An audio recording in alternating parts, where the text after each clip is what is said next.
Hey, I just want to let you know, I've been looking at pornography for the last, 12 years, and I probably am going to look ever so often, or I might use it, or I might continue to go to massage parlors, and I just want to make sure you're good with that. Yeah, I think what's important for everyone, though, is to think through that journey will take time and needs to take time. And I think the addict or struggler needs to hear that just as much as the betrayed partner. Watching other partners get stronger and grow and change and make changes in their families and their marriages, it's inspiring. It's like a forest fire in the best sort of way that just starts and people start gaining momentum. It's hope-giving. Yeah. Post-traumatic growth is now, instead of manure and me being a dirt farmer, right?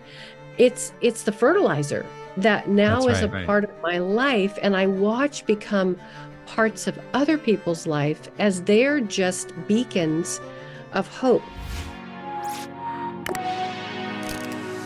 Hello, good listeners, wherever you are, whatever you may be doing, welcome to the Pure Desire Podcast. You are listening to episode 378, and this is your biblically based and clinically informed approach to finding healing from betrayal and breaking free from compulsive sexual behaviors. We're so glad to have you listening into this episode today, and here joining me is a guest co-host, Mrs. Tracy Wright. Tracy, welcome to the program. Hi, Nick. Hi, everybody. Glad to be here. Now, Tracy, I think a lot of our listeners probably know this, but you are married to Rodney Wright, a frequent guest on the podcast, and you and Rodney have done a podcast together. Or have you done a couple of them or just the one? Yeah, maybe only one podcast together. We did celebrate 35 years of marriage on Monday, though. So, well, that's awesome. I'm sure our listeners want to know, what is it like to be married to Rodney for 35 years? Can you tell us a little bit about that? I have to say that when we married each other and we were in our early 20s, he said, I can't really promise you much. I can't really promise you money or all these things, but I can promise that it'll never be boring. And he has kept that promise. So we have not been boring. Yes. Well, we are super thankful for what you do. Our listeners may know that Tracy is one of our clinicians here at Pure Desire. And if you would like to hear more from their story or hear from them, we can put that podcast in the show notes. Today, we had a unique opportunity to interview a very special guest, Dr. Sheri Keffer, the author of the book Intimate Deception. And let me tell you just a little bit about Dr. Sheri. She is a doctor of marriage and family therapy living in Newport Beach, California. She is a certified partner trauma therapist survivor. That's a mouthful. And there are a lot of acronyms behind her name. She has all of them. So brace yourself. She is a certified clinical partner specialist, a certified sex addiction therapist, and a consultant in EMDR. And just because she didn't have much else to do, she also has a theology degree from Fuller Theological Seminary. And she is the winner of the 2019 ITAP Outstanding Publication Award for her book, Intimate Deception, Healing the Wounds of Sexual Betrayal, which is our focus of today's episode. She is also the founder of BraveOne.com. You'll get to hear a little bit about that in the episode. It is helping women go from the devastating pain to finding hope, knowing the truth, and believing that you're enough.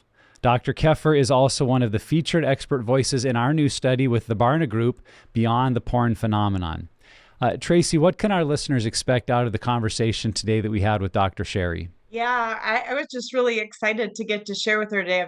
I've been familiar with her for a long time, but this is the first time just in person to hear her heart. And she has just so much joy and so much hope. She has her own story to share, which I think is really powerful, and a lot of years that she's walked through that and then walked through it with others. So she just has a wealth of experience, and she's just super joy-filled, but also practical. So she's got a lot to share, like that you can actually really grab onto that's tangible.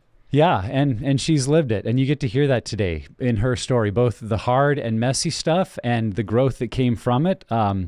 The original part of her story, the first marriage, didn't make it, and she shares that pretty openly. And for some of our listeners, I know that may be a part of their story and what they're journeying through, but now God is using their story. And she and her husband are both CSATs and are helping a lot of couples, which I think is amazing to hear when someone is not only working in this area to help others, but doing it out of their own experience and being willing to share their story. And Dr. Sheri definitely is in that category. She is a lot of fun to listen to. So listeners, I think you're in for a real treat today. Here is our time with Dr. Sheri Keffer on the topic of her book, Intimate Deception. Dr. Sheri Keffer, welcome to the Pure Desire podcast. We're so glad to have you with us today. I'm honored to be here. Today, we're going to spend some time talking about your book, Intimate Deception, Healing the Wounds of Sexual Betrayal. This is, as you know well as the author, a very common experience. A partner discovers that their spouse has a secret addiction or a compulsive sexual behavior, and the life and the marriage blow up, things are destroyed, and people wonder, can anything be rebuilt? So many questions around it. So we're going to talk through this situation and the work you've done in your book to help betrayed partners. And so for our listeners, Dr. Sheri, who may not know you or know much about you, would you just give us a little bit of an overview of yourself and tell us a little bit about the work that you're doing? Yeah, I think first and foremost, I just want to say the thing that I would want them to know about me is I actually am a betrayed partner. I was married to Pastor Connor, who's really struggled with both a porn addiction. He had compulsive sexual acting out, affairs, multiple affairs, prostitutes, and of course, pornography. And all of that came up within our first year of marriage. So I was not prepared, equipped. It decimated me. I didn't know about the affairs and the prostitutes till further into our marriage, but the pornography is what I found out about in the first year. And I think that is probably the thing that I am drawn to you all who are here. And I hope that you're drawn to me to understand more and listen, and we can learn together because I have a lot of hope. I have a lot of hope. And I just kind of wish right now that I could take you back to where I was when this started. I feel like you're seeing the last chapter first. And I hope that that brings you some hope, but it is the last chapter. It's a life that is now meaning. I have meaning in helping to care and love people that are going through this. And the ancient Hebrew word for lust is actually ava, which means the strong nail that hooks you to itself. And so those that sexually act out can relate to that hook. And the opposite, it's actually the contrary word. It's kave. It's the derivative, which means what comes after the nail. And so those that are working on their sobriety, on their honesty, on healing, seeing them in this place, they're my heroes. They give me hope as I see them do things that help to repair their relationship. And for betrayed partners, we want nothing more than for them to get unhooked. We long for hope. We want to be in a safe place. We get hurt by the sexual acting out. We get hurt by the lies. And so those things have been underneath what's caused me to do what I do today. And so I am a doctor of marriage and family therapy. I went back to school as a do-over phase from having been a pastor's wife. I couldn't hang a shingle out as a divorced pastor's wife. There wasn't a lot of jobs out there for me. So I ended up going to school, getting my degree. But now I am certified. I'm a supervisor at ITAP. I'm a supervisor in partner trauma, and I help to train therapists and coaches. I'm also a certified sex addiction therapist. And I'm also just finished my couples work, certified clinical betrayal recovery therapist for couples. So I'm a part of the whole process of recovery, and I love that I get to sit in facets of caring for people all along the way. Dr. Sheri, you also wrote a book that has been really inspirational to a lot of people. And so, giving us a little idea of your story, tells us about why you wrote that book. But how did you lead into that, and particularly about that title, Intimate Deception? Yeah, the book is called Intimate Deception: Healing the Wounds of Sexual Betrayal. And honestly, it came from my own experience, but even more so from research. I was actually working with betrayed partners and their families. And what I discovered is that when you find a discovery, when there's been something that's come forward, like you mentioned earlier, Nick, it really just decimates that relationship. But here's the thing. I would sit with people, and in my office, I began to notice that there was something that hurt them, even what felt like worse. And so I did some research with 100 betrayed partners, and this is what I said. I said, while both of these things are gravely painful, the sexual acting out, the types of sexual acts that you have discovered or found out about or that's been brought forward, or the continued patterns of lies, why both of those are horribly painful, which one feels more painful to you? And like damaging, right? Painful, damaging. And this is what they said. 65% of them said it's the ongoing lies, it's the cover up, it's the gaslighting, it's the psychological abuse, it's finding out that the one you're with actually had sex with a prostitute when you were pregnant. It is finding out that on a trip that you were at, a great trip that you went out of the country, that the one you're with who compulsively sexually acts out was hooking up with prostitutes at the same time. It is that in addition to the acts. And these were like pornography, affairs, prostitutes, there was illegal sexual activity, cyber sex. I mean, the whole list of acting out was there. And so that's why I named my book Intimate Deception: Healing the Wounds of Sexual Betrayal, because the damage, it's intimate deception, betrayal trauma is really what we're dealing with in addition to the sexual acting out. Yeah, it's so common that the experience for that betrayed partner is the one that I know best and should trust the most is the one who hurt me the most and had the most to hide. And there is a real contradiction in life there, that the more we're opened up to someone and connected to them, there's that capacity for hurt. And for so many of those couples, there hasn't been a way to address that, to understand it, to know what to do with that. We suffer in silence. We go to churches that may not understand what we're going through, and we're told, have more sex or be more sexual, and that will fix it, and not really given tools to begin to address what's happened. I think that's something you do a lot of in your book, is helping the individual and couples see what they're going through. You have an assessment in your book about understanding intimate deception as trauma. Why would you say that it's difficult for a betrayed partner to recognize that what they're experiencing is actually trauma? It's a big aha for them. And let me tell you why I think that is. I think two reasons.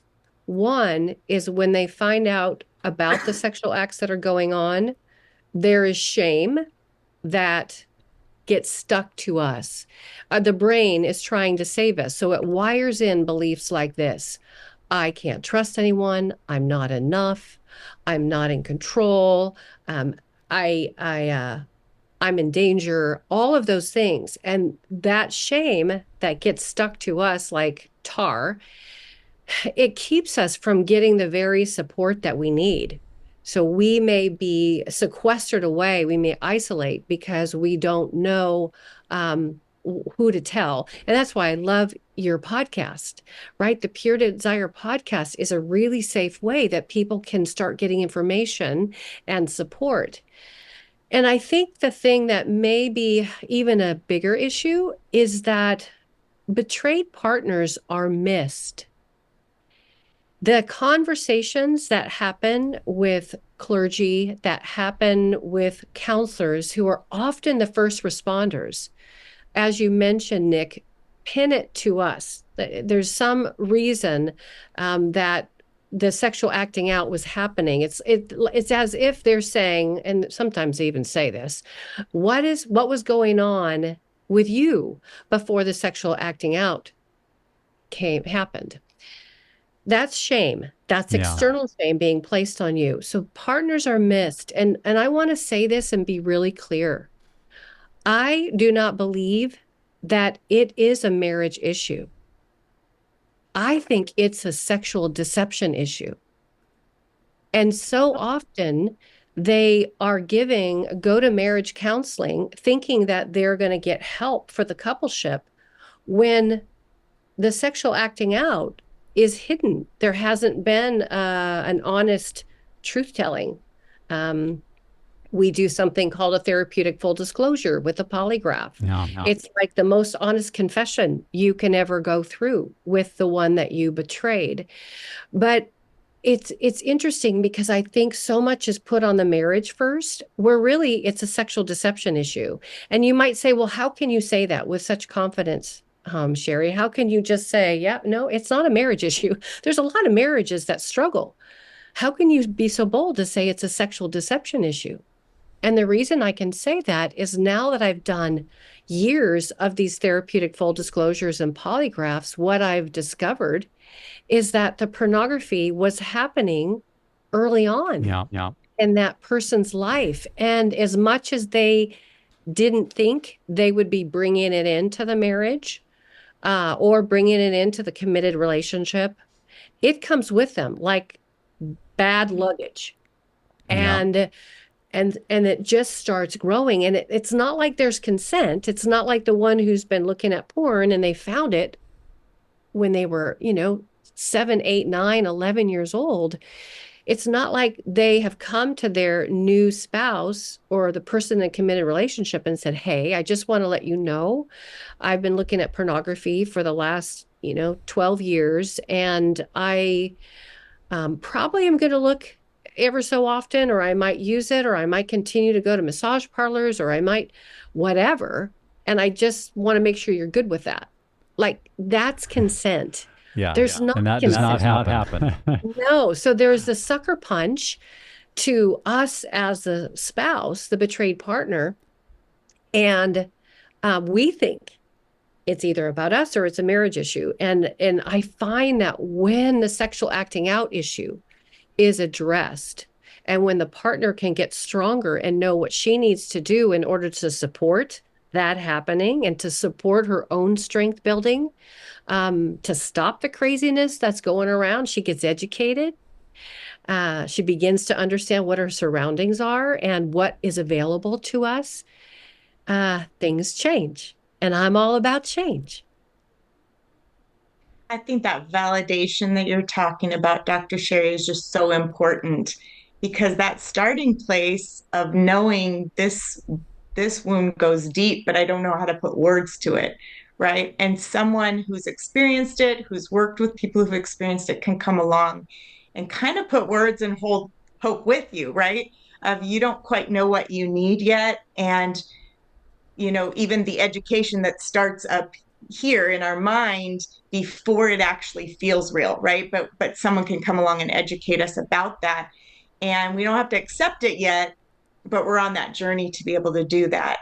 So from your perspective in working with partners, what do you see as some of those most impactful pieces on the early parts of their healing journey? Yeah, I think it's really how I watch once they get a roadmap. And I know there's some that are listening right now and there's some that are watching, but you'll see this colorful piece of paper. This is my betrayal recovery roadmap. I was asked to do this by ITAP so that I could explain what happens from the moment a betrayed partner comes into my office. Where is she sitting or where is he sitting, depending on who was betrayed. And that's like right here. It's ground zero. It's the boom. It's the impact. And without having a roadmap that's going to start at ground zero, and then the second thing I do is strength building. I'm right away starting to get her into strength building. I'm doing early recovery work with the coupleship to help them understand, hey, there's some steps to help you start moving in a direction. These two columns right here, and if you're listening, I have two columns that are blue and kind of turquoise green. That's all about the truth building. That's about the therapeutic full disclosure. That's about the polygraph that can be used to help get the couple into truth. And then the last column there is restoring the relationship. Now that we're in truth, now that we know what's going on, there's hope. You can heal and repair with or without that significant other, right? We just don't know.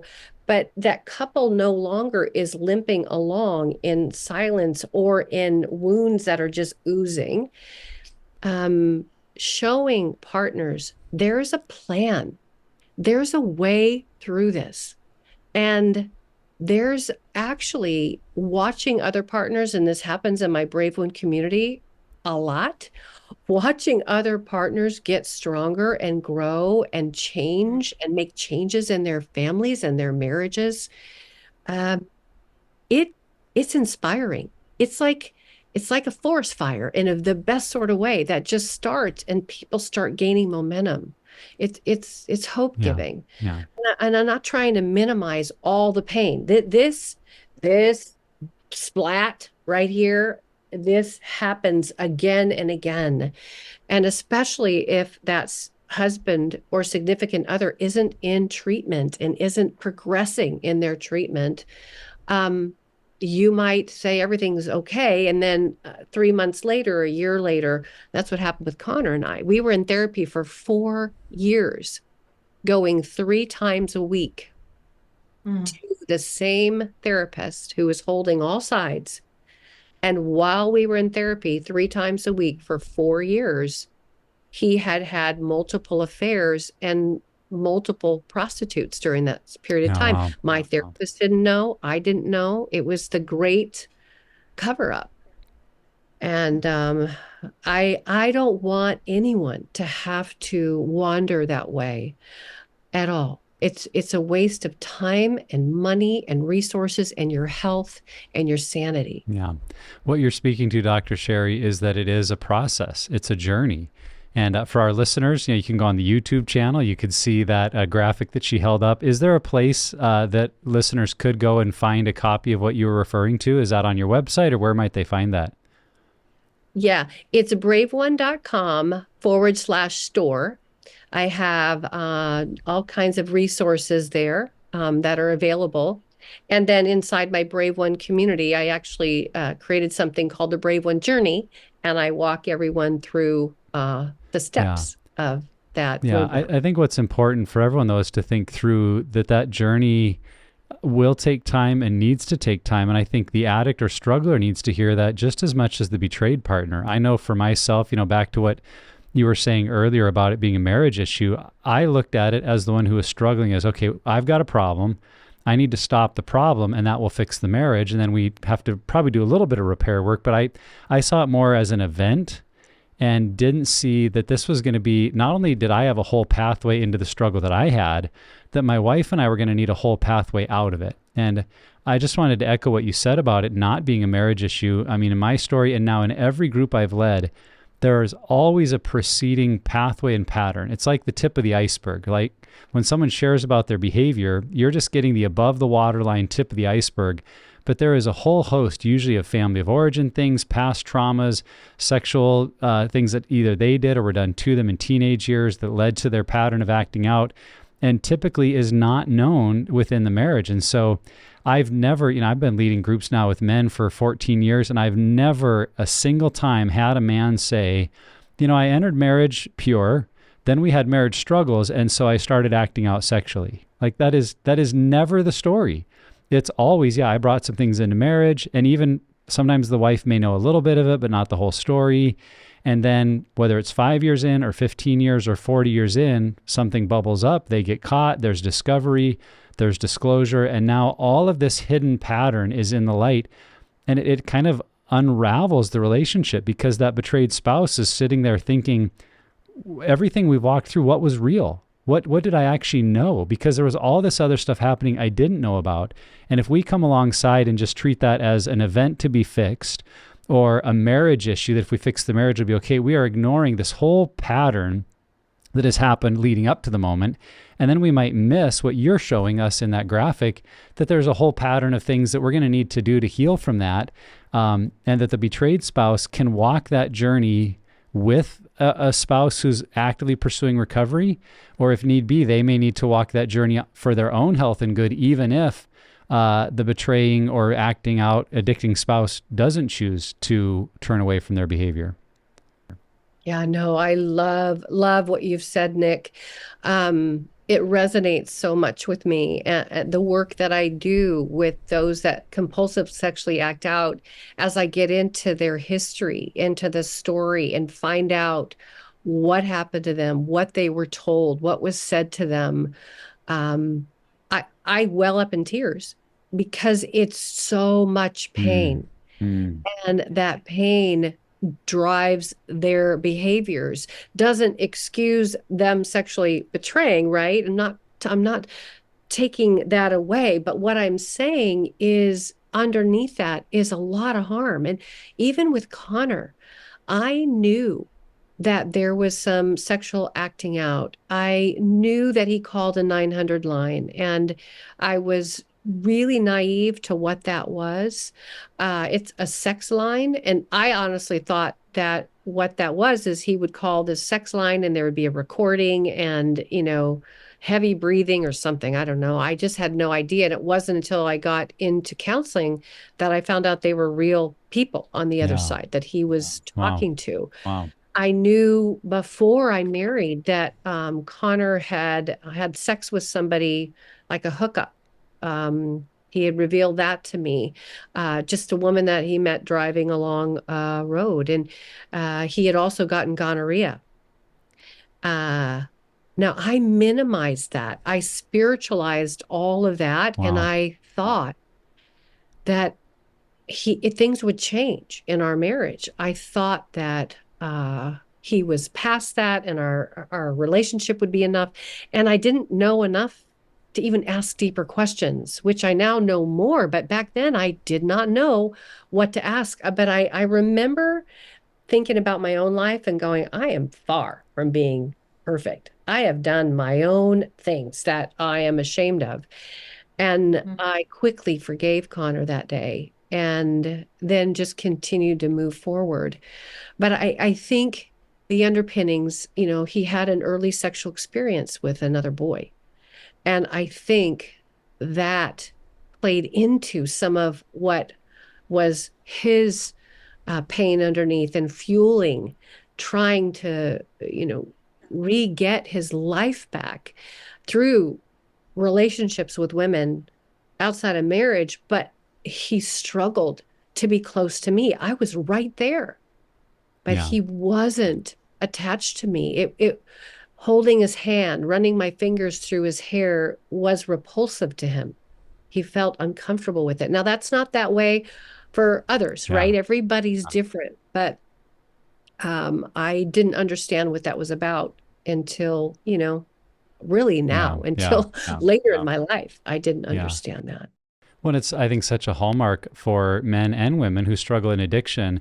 They've gotten so wrapped up in that need for sex or having desires or needs met that they actually don't know how to engage in real intimacy and receive true affection from another person, because it's become so about the pinnacle of sex or that rush versus actual relationship and intimacy. And I think it's part of the relearning that couples go through, and underscores why, and I know you say it and we say it because we've all kind of walked in that ITAP community and some of this healing process, to say this recovery takes time and the marriage doesn't heal quickly. It's going to be several years of walking in this process to not just stop a behavior. It's about relearning true intimacy. And so some of that is it's kind of moving into next steps. And one of the themes that comes out in your book quite a bit is about post-traumatic growth. People have maybe heard about that idea, but unpack it for us a little bit. Like, what is post-traumatic growth and how does it apply to betrayed partners? When I'm going to bring a word picture here. Post-traumatic growth feels like manure. to me. My life was decimated.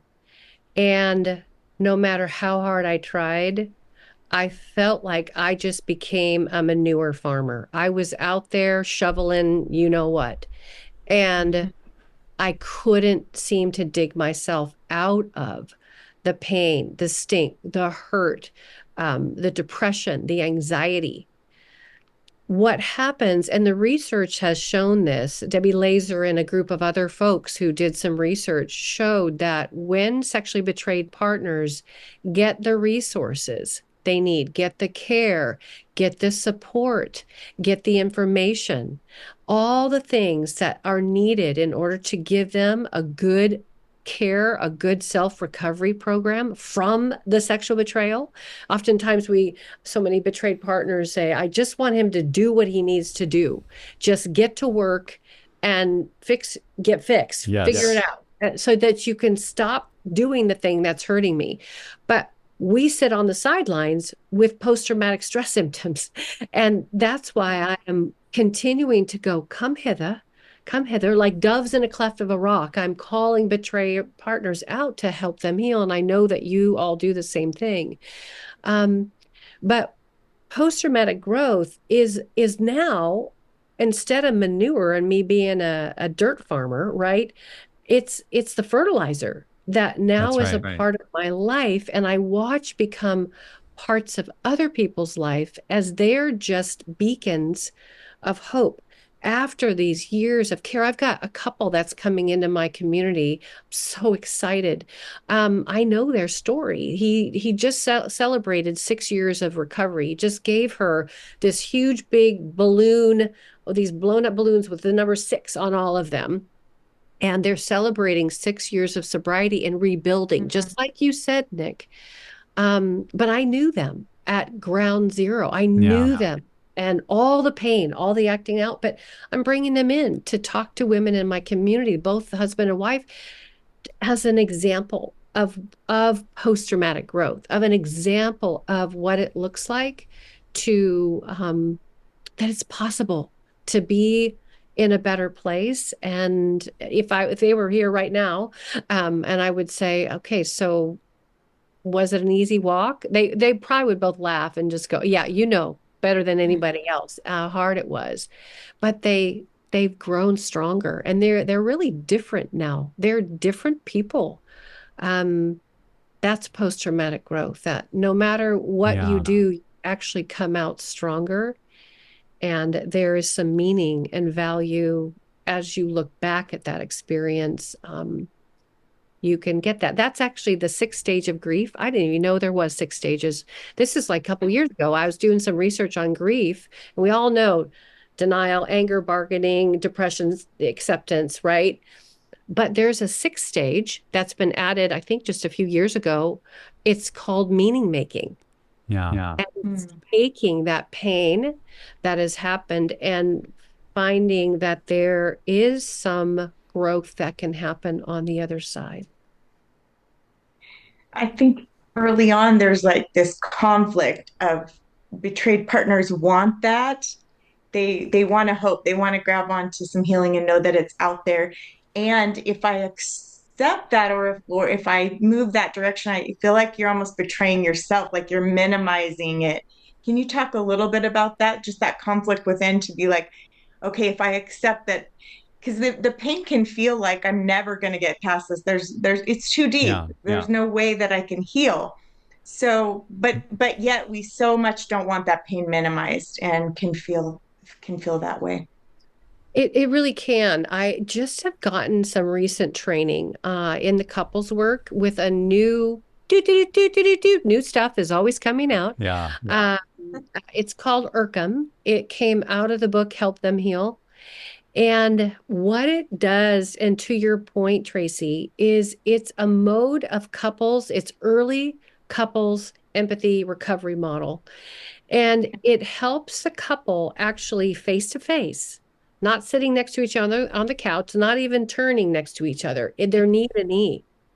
And the betrayed partner has the opportunity of talking about her hurt and pain and the deep questions that she has, the impact, things that she hasn't even known how to verbalize, but she just feels it. And I'm there supporting the coupleship. I'm kind of guiding them through this deeper place of healing, but then helping him learn how to empathize, not say, I'm sorry, which I call those cheap sorries. I tell the guys, like, okay, I know I'm so sorry. I go, no, no, no. There's like so many other things you can say other than I'm sorry. It's a cheap sorry. It's not going in. It won't, but helping him come up with the language to listen with his heart, even when in the room the shame is popping up for him, like he's starting to feel feelings. And I know you know what this is like, Nick, right? When the pain of what you have done is being talked about, it's like they want to bat it away, understandably. The last thing we ever want to do, and I have hurt people before. I would rather be hurt than hurt somebody else, to be honest, because it's a horrible feeling.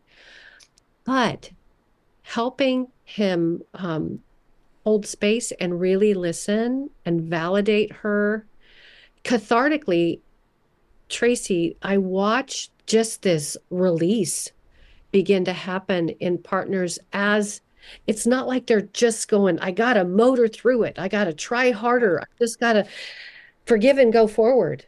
I'm like, if that is still a pop-up, if you're struggling with something that just keeps coming up about what happened in the betrayal, we have got to go deeper. What's going on? We have to give you a safe space to share it, get it out, and then have a supportive experience. And the guys are usually happy that I'm there to help them. They're a little afraid when they come in at first because they think I don't know, not going to be on their side, but actually I am. I'm trying to help both of them move through those painful things. But I've watched couples like start to breathe again, just because it's not being minimized. Like you said, Tracy, we can't minimize it. We've got to fly into the head of it like a headwind. I've got to just go right towards it, which is good trauma work. And then be able to land the plane once there's been a deeper place of healing. Yeah, and what you're underscoring, Dr. Sheri, is that this is not easy on either side. Whether you're the struggler or addict or you're on the betrayed side, there is just a ton of fear and anxiety that comes with the fear of being exposed, the fear of having to tell the truth of the things we've done. For the betrayed side, the fear of, what if there has been an affair and what does that mean for me or my future or my kids?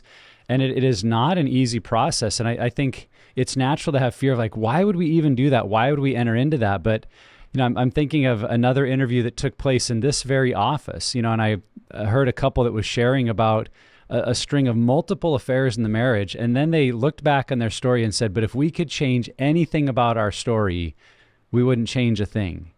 And that's crazy to hear because like, well, wait, wouldn't you go back and undo all the pain and the hurt? But what they see is because we faced this pain and because we had to go deep into it and we didn't run from it, God brought some things into our marriage. God used that messiness to create growth and fruit in ways that we couldn't have gotten here any other way. And so as crazy as it might sound to have someone say they wouldn't do it any other way, that's the experience of a lot of couples. And so, if we think about it like shoveling manure, you can see that manure does become fertilizer, as you said, and that fruit is really what it's all about.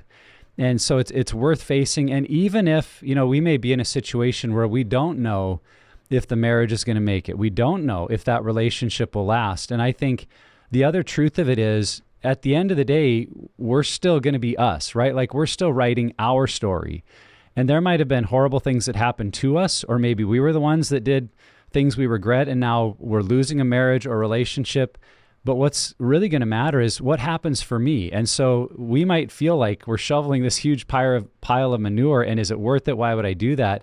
But if we can see that in the end, it can create fruit for me. I can find my voice. I can understand my identity and my belonging in Christ. I can have healthier relationships in the future. Then that vision, I think, can carry us through a lot of the messiness, because we're going to take who we are into all of our future relationships. And so we can either stay stuck in that mess of the betrayal or the addiction or whatever happened to us, and that will really become a hindrance, I think, in our future, or we can lean into this.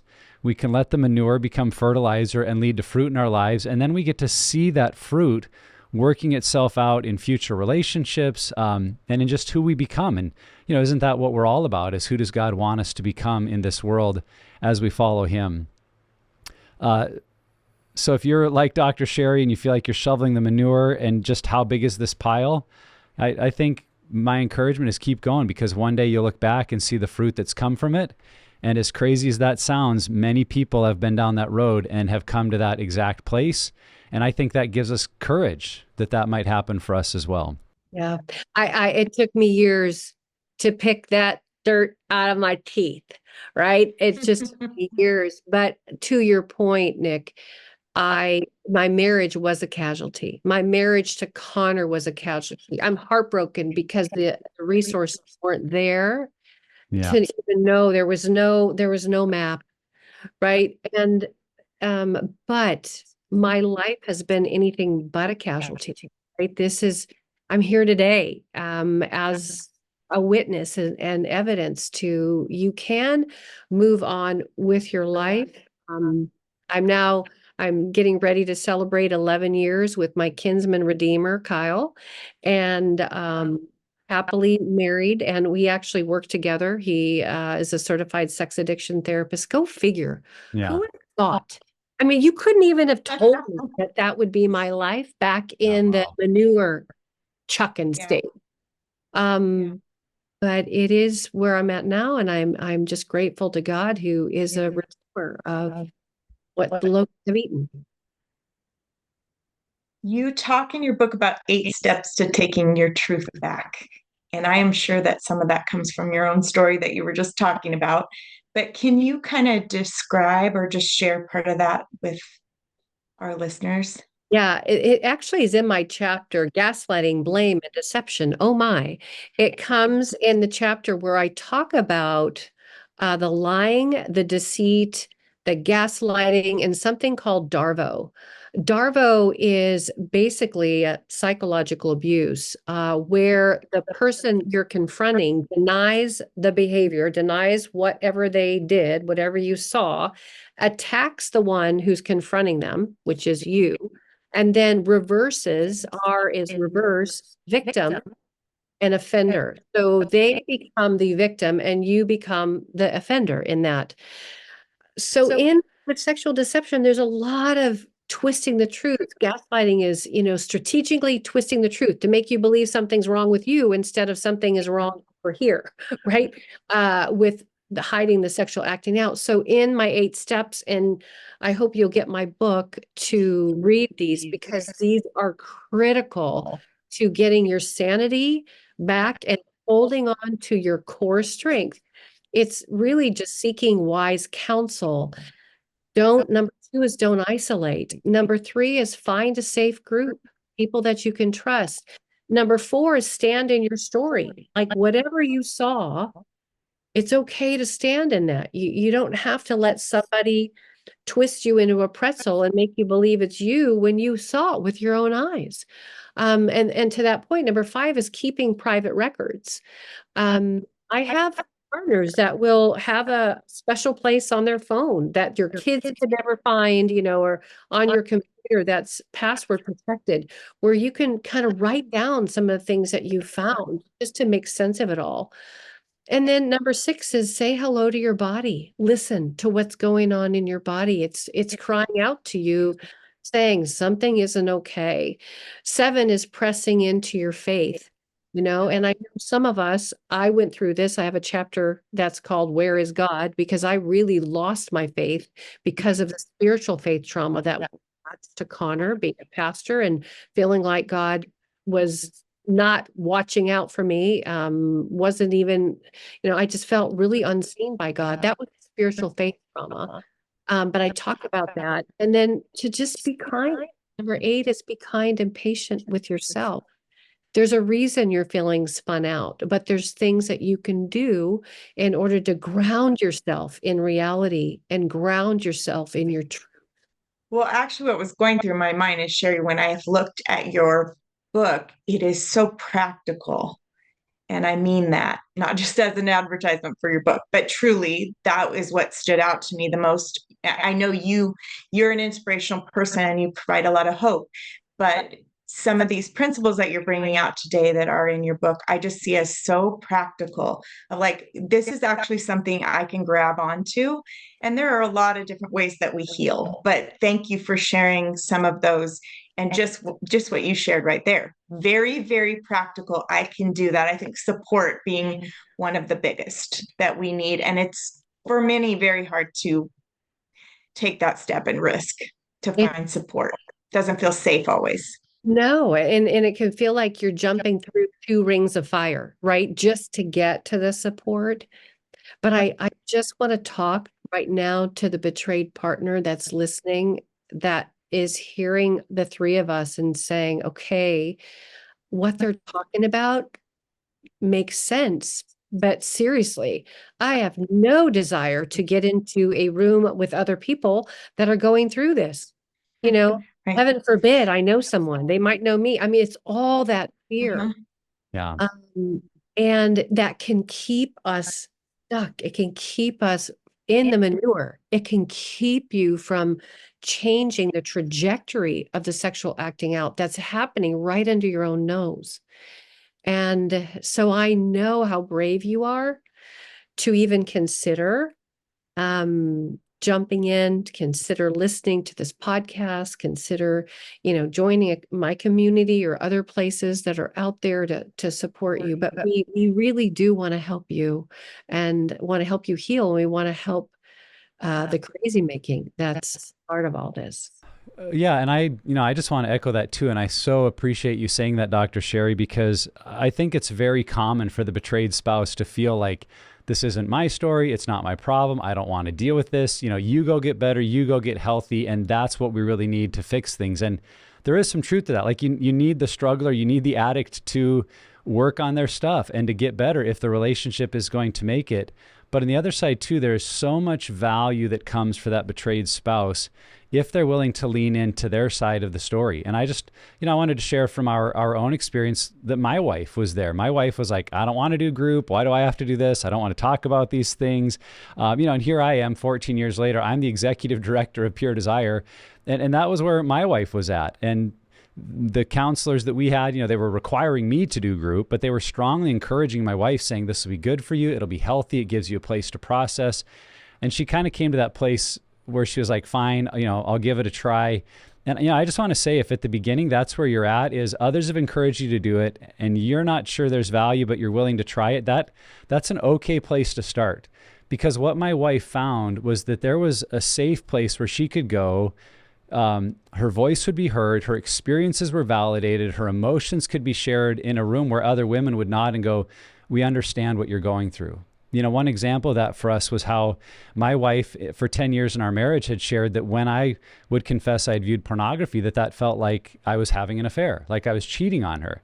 And the only person that she was getting feedback from was me. And of course, I'm stuck in rationalizing and minimizing and denying my behaviors. And I'm trying to say, it's not like that. And that, you shouldn't feel that way. And I wasn't trying to dismiss her. Honestly, I was trying to make her not feel so hurt and to protect myself because of what I was stuck in. But that was the only voice she was listening to, right? When she says, this feels like an affair. And then she goes to this women's betrayal recovery group through Pure Desire, and she shares that same thing. And what does she get back? She doesn't get an addicted spouse going, oh, don't feel that way. She gets a group of women saying, we understand. That's totally normal. What you're experiencing is how we react to this kind of information. And it just so shifted for her this whole conversation to realize there are healthier voices out there that have walked this road that can help me understand what I'm going through and help me see that what steps do I need to take to heal me. And ultimately that became a huge blessing to our marriage. But the starting point was that she found safety and validation for her. And so I just wanted to share that part of our story because I think maybe many people have been in that place where they're just not sure the value of it. This isn't my problem. But if you could see that little glimmer of, maybe there is some support for me. Maybe there's some things about my story and my fear and my anxiety that if I could process with others that have gone through something similar, I might find some growth and recovery, then it's worth it. And so again, the goal is to become a healthier you, right? You can't control what your spouse is doing. You can't control how much they recover or how quickly. You can ask for it, you can encourage it, but at the end of the day, what you can control is you and the steps that you're taking. And the greatest thing you bring into a relationship is a healthier version of yourself.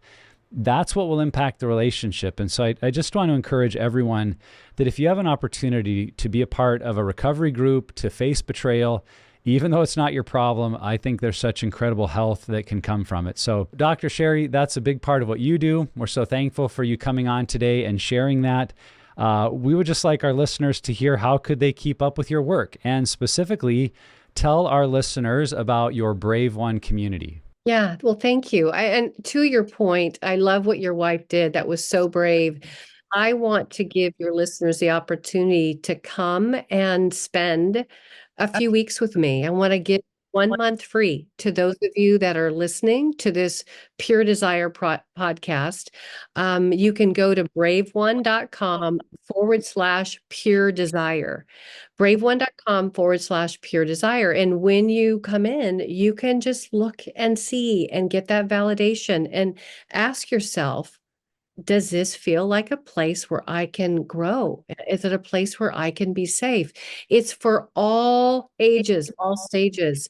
It is for women who've been sexually betrayed, but it provides support, education, care, love. I get to spend time with you in there. I do Q&As. I answer your questions. I get to talk with you live. I do all kinds of training.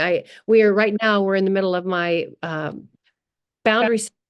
I call it the boot kick and boundary set and Brave One challenge. And I call it that because, we do have some influence over whether they're in their work or not. And boundaries, not punishment, but boundaries about protection are what we can do. And so I'm teaching that. I've got lots of things going on. But if you're interested and want to come spend time with me, I'd love to have you. Again, braveone.com/pure desire, PUREESIRE.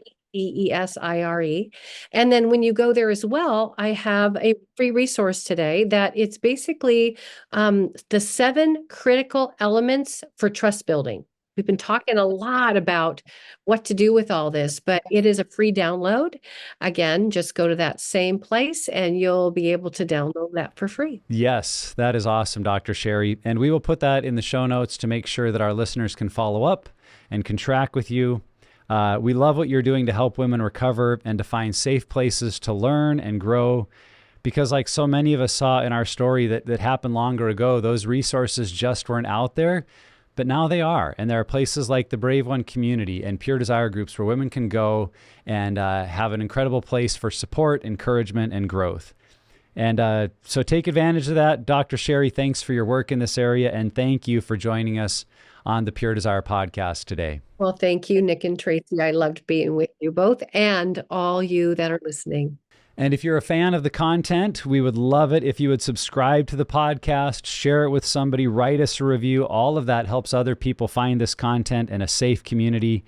If you'd like to know more about Pure Desire groups, resources, or counseling, maybe meet with Tracy Wright on our team, you can go to puredesire.org and start your journey today. And to everyone out there on their journey, you are not alone.